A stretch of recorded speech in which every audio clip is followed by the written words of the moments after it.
राधे राधे दोस्तों, आज हम आपको सुनाएंगे कर्मा और धर्मा की कहानी। अगर आप हमारे चैनल पर नए हैं तो प्लीज़ हमारे चैनल को सब्सक्राइब करें, वीडियो को लाइक करें और शेयर करें। एक गांव में एक बुढ़ा और बुढ़िया रहते थे।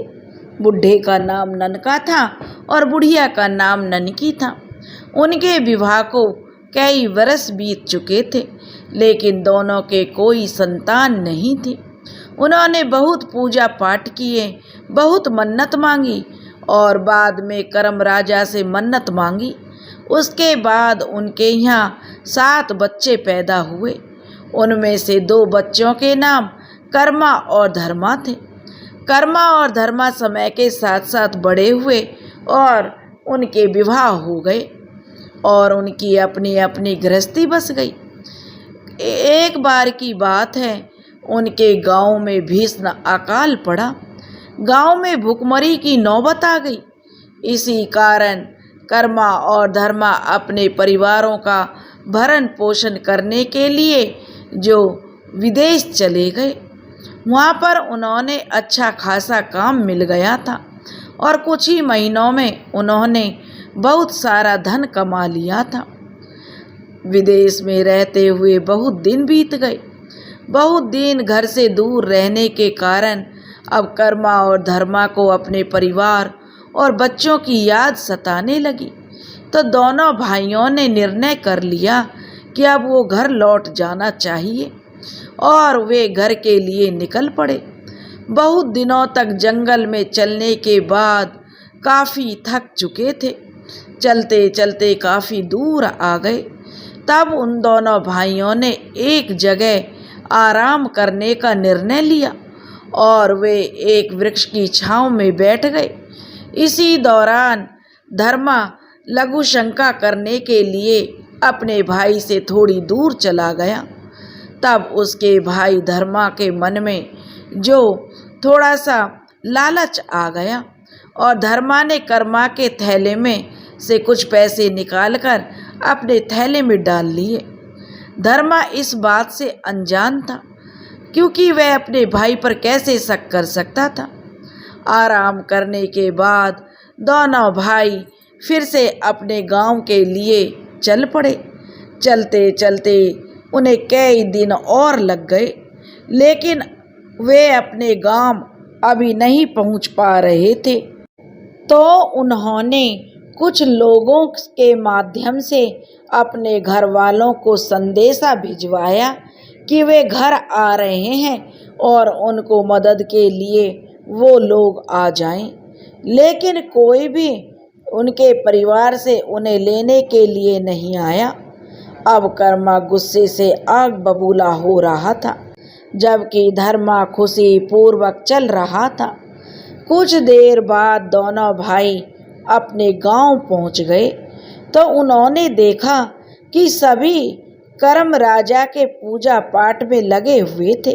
सभी व्यस्त थे और यह देखकर कर्मा गुस्से में आग बबूला हो गया, जबकि धर्मा पूजा पाठ में शामिल होकर करम देवता की पूजा पाठ करने लगा। अब कर्मा अपने घर को चला गया।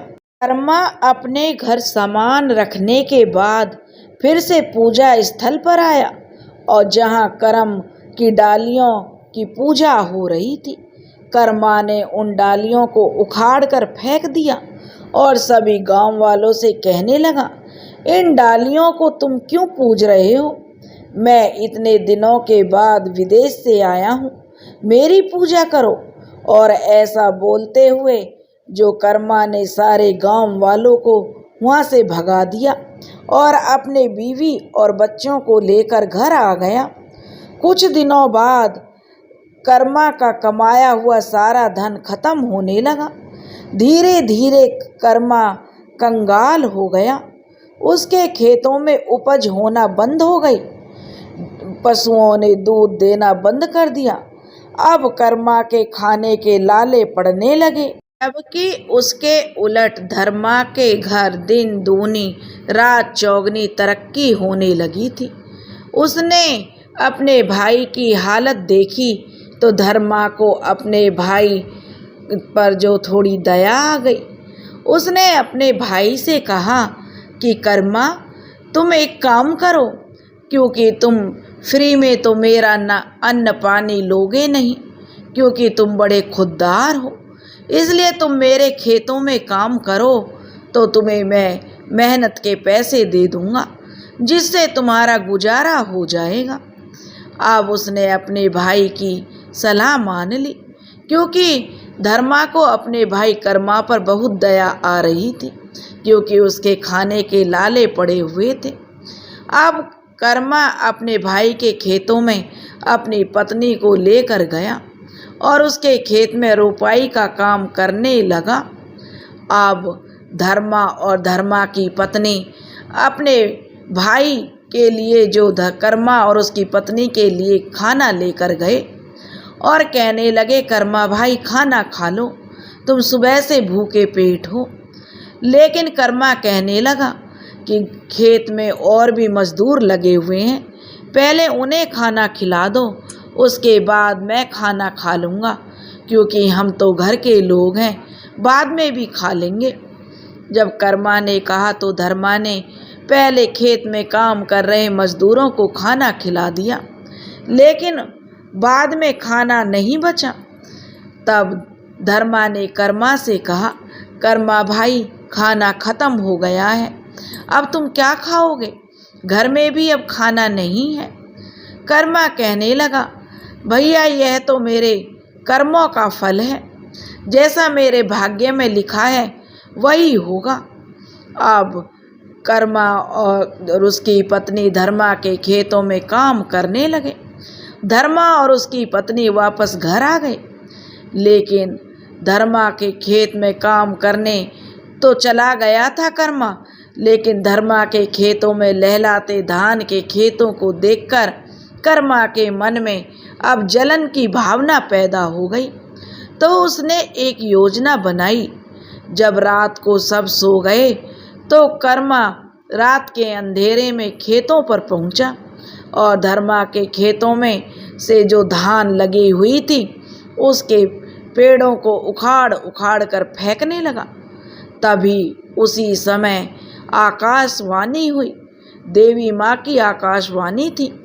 देवी माँ ने कहा कर्मा से, हे मूर्ख, ये क्या कर रहे हो, किसी का बुराई करके तुम्हारा कभी अच्छा नहीं हो सकता, इसलिए संभल जाओ।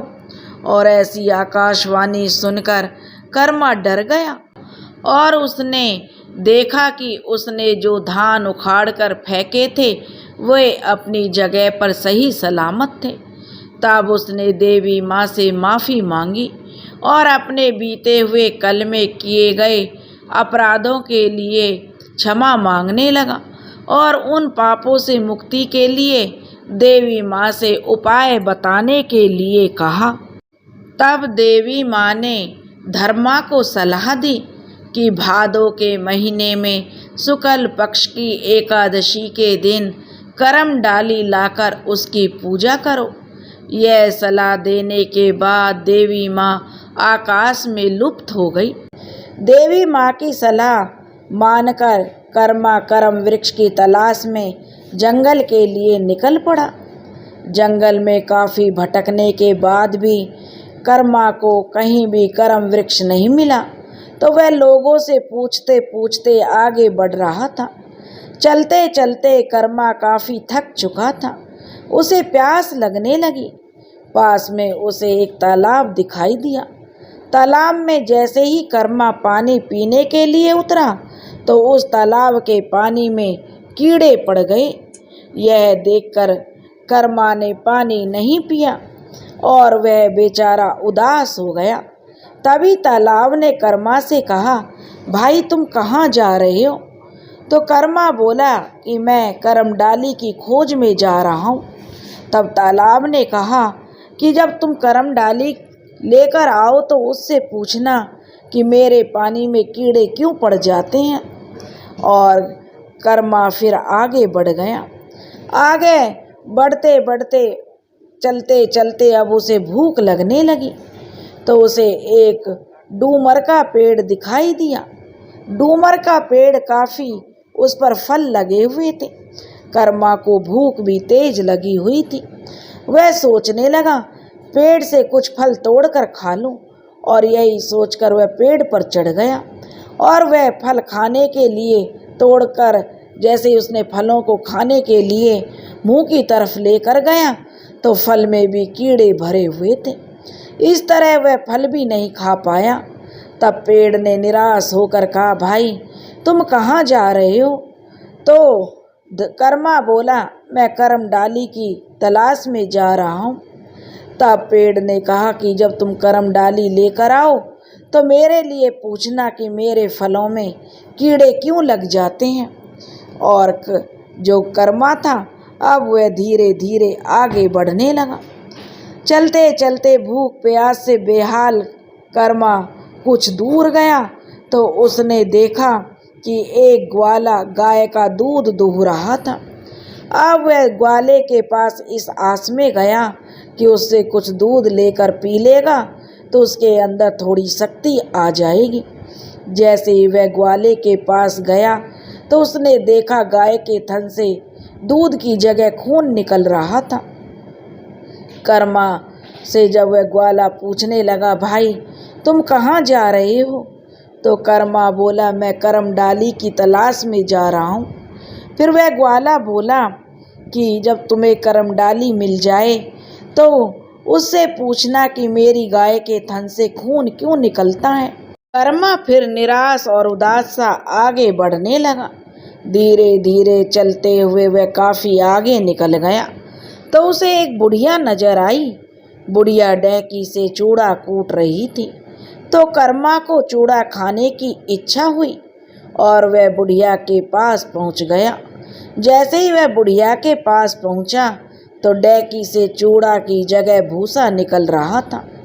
कर्मा यह देखकर बड़ा हैरान था। तो बुढ़िया माई ने कर्मा से पूछा, बेटा तुम कहाँ जा रहे हो? तो कर्मा बोला, बुढ़िया माई मैं जो करम वृक्ष की तलाश में जा रहा हूँ। तो बुढ़िया माई बोली, बेटा जब तुम वहाँ पहुँच जाओ तो मेरे लिए ज़रूर पूछना कि मैं डैकी से चूड़ा कूटती हूँ तो इसमें से भूसा क्यों निकलता है। कर्मा ने बुढ़िया माई से पूछा, बुढ़िया माई मैं करम डाली को ढूंढता ढूंढता थक चुका हूँ, मुझे कहीं भी करम वृक्ष नहीं मिला। तब बुढ़िया माई ने उसे बताया, बेटा 7 समुंदर पार करम वृक्ष है, तुम वहाँ पर चले जाओ। अब कर्मा को पता चल चुका था कि करम डाली 7 समुद्र पार है। और कुछ दूर जाने के बाद फिर कर्मा को एक मगरमच्छ दिखाई पड़ा। अब उसने सोचा था कि मगरमच्छ की मदद से वह समुंदर पार हो जाएगा। और जब वह मगरमच्छ के पास पहुंचा तो कर्मा ने देखा मगरमच्छ बिना पानी के जो रेत में तड़प रहा था। अब वह कहने लगा, मगरमच्छ भाई तुम्हारी ऐसी हालत कैसे हुई? तब मगरमच्छ कहने लगा, इस नदी का पानी सूख रहा है इसलिए पानी की कमी से मैं तड़प रहा हूँ। और भाई तुम कहाँ जा रहे हो? तब वह बोला कि मैं करम डाली लेने 7 समुद्र पार जा रहा हूँ। मगरमच्छ हाथ जोड़कर बोला, भाई जब तुम करम डाली लेकर आओ तो मेरे बारे में ज़रूर पूछना। अब बेचारा जो कर्मा सर पे हाथ धरकर बैठ गया कि कैसे वो 7 समुद्र पार करे और कैसे सभी प्रश्नों के उत्तर वो पा सके। तभी सभी लोगों ने जो कर्मा जिन लोगों से मिला था वो सब इकट्ठा होकर कर्मा के पास पहुंच गए और कर्मा से कहने लगे कि कर्मा कि तुम्हारी हम 7 समुद्र पार जाने में मदद करेंगे, लेकिन तुम हम सबके प्रश्नों के उत्तर जरूर पूछकर आना। अब सब ने मिलकर अपनी अपनी जो समस्याएं उसे बताई थी कर्मा को एक बार फिर से उसे याद दिलाई और सबने बहुत विनती की तो एक कछुआ कर्मा को 7 समुद्र पार ले जाने के लिए तैयार हो गया। और उसने कर्मा को अपनी पीठ पर बिठा लिया और कर्मा को 7 समुद्र पार करम डाली लेने में मदद कर दी। करम डाली लेते वक्त ही कर्मा को सबकी समस्याओं का कारण पता चल गया था। जब कर्मा करम डाली लेकर लौटा तो लौटते समय वो मगरमच्छ से मिला। मगरमच्छ पानी की कमी होने के कारण तड़प रहा था। तो कर्मा ने उसे बताया, मगरमच्छ, तुम पानी की कमी के कारण तड़प रहे हो ना, तुमने कर्म ही ऐसे किए हैं। तुमने एक कर्मवर्ती को नदी में नहाने के दौरान खा लिया था, उसी का पाप तुम भोग रहे हो। और फिर यह बात बताकर वह आगे बढ़ गया। आगे जाने पर चूड़ा कूटने वाली बुढ़िया मिली। बुढ़िया की समस्या का कारण कर्मा ने उसे बताया कि बुढ़िया माई, उसने चूड़ा में कूड़ा मिलाकर जो कर्मवर्तियों को चूड़ा बेची थी, उसी पाप का फल उसे आज मिल रहा है। इसलिए उसका चूड़ा कूटने पर भी डेकी से भूसा निकल रहा है उसका, क्योंकि उसने यह पाप किया था। जो व्रती थे उन्हें उसने भूसी मिलाया हुआ चूड़ा खिलाया था, उसी पाप के कारण उसके साथ ऐसा हो रहा था। बुढ़िया माई को उसकी समस्या बताकर जो कर्मा आगे बढ़ने लगा। आगे बढ़ने पर उसे वो ग्वाला मिला। तो कर्मा ने ग्वाले को जो उसके द्वारा किया गया अपराध बताया।